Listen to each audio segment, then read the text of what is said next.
শুভেন্দুর নিশানায় দেব, ঘোষণা মতোই বৃহস্পতিবার দেবের বিরুদ্ধে সোশ্যাল মিডিয়ায় সরব শুভেন্দু অধিকারী। পাল্টা জবাব দিতে দেরি করেননি ঘাটালের তৃণমূল প্রার্থী দেব। ঘাটালের যে হিরো তাকে জিরো করব হিরণকে দিয়ে। 23 তারিখ সকালবেলা এমন জিনিস আমি ছাড়বো ঘাটালের প্রার্থীর সম্পর্কে, আর ঘর থেকে ওই দিন বেরাবেন। শনিবার হুঙ্কার, বৃহস্পতিবার সোশ্যালে সরব। সোশ্যাল মিডিয়ায় দেবকে নিশানা শুভেন্দু অধিকারীর। এক হ্যান্ডেলে পোস্ট করে তার দাবি, গরু পাচার মামলায় ধৃত এনামুল হকের সংস্থান থেকে টাকা নিয়েছেন দেব। দেখুন, এই কথাটা আমি 2 থেকে 2.5 বছর ধরে বলে আসছিলাম যে এই মানুষটির মুখ এবং মুখোশ পুরোপুরি আলাদা। এই মানুষটি যা বলেন তার ঠিক উল্টোটা করেন। ইনি বলেছিলেন যে এনামুল হককে তিনি নাকি চেনেন না, এনামুল হক কে তিনি জানেন না, টাকা নেওয়া তো দূরের কথা। এবং আমাকে ওপেন চ্যালেঞ্জ করেছিলেন আপনাদের সবার সামনে যে যদি আমি প্রমাণ করতে পারি যে উনি টাকা নিয়েছেন এনামুল হকের কাছ থেকে, তাহলে উনি সিনেমা ছেড়ে দেবেন, আর যদি প্রমাণ করতে না পারি তাহলে আমাকে রাজনীতি ছাড়তে হবে। আজকে উনি বলুন উনি কি করবেন।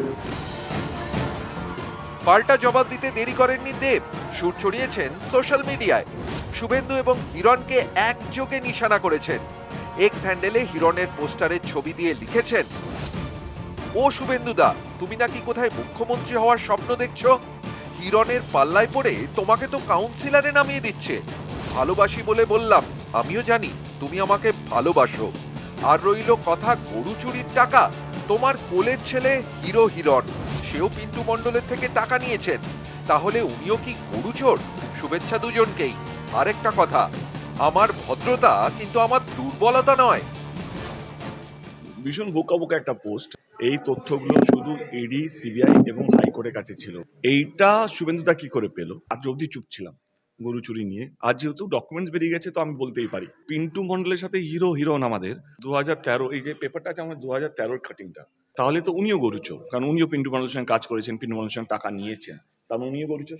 এই মানুষটা কত বড় মিথ্যেবাদী, এই মানুষটা কত দুর্নীতিগ্রস্ত। আমরা পরিষ্কার দেখতে পাচ্ছি যে দেব ভেঞ্চার্স এন্টারটেনমেন্ট কি ভেঞ্চার্স প্রাইভেট লিমিটেড, সেখানে এনামুল হকের কোম্পানি আরণ্যক ট্রেডার্স থেকে 25 লাখ দুটো টাকা ঢুকেছে, এবং এটা ওনার নিজের ব্যালেন্স শিট। এখানেই শেষ হয়নি।